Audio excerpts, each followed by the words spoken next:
What is up, guys? It's your boy Falcon back again, and today we're working on a 2015 Dodge Journey. I just did the oil change, so I'm going to show you guys how to reset the change oil or oil life on your vehicle. So if you need to do this, you just did your oil change. Stay tuned.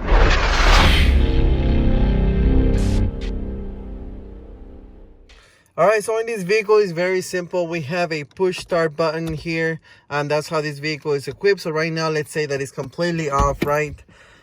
So then we're gonna turn the press this button until it goes into the accessory right there.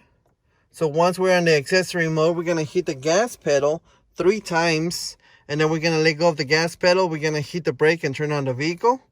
So right now that it's on the accessory, we go 3, and then we turn on the vehicle.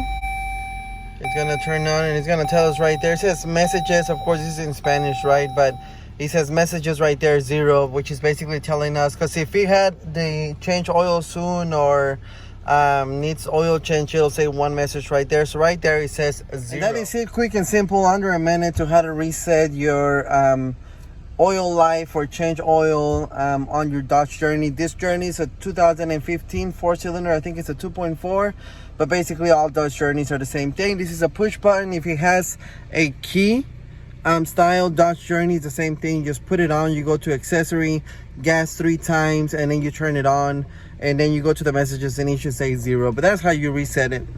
Alright guys, I really hope you found this video helpful. Don't forget to thumbs up, subscribe, hit that bell for me, share the channel. I will catch you guys on my next video.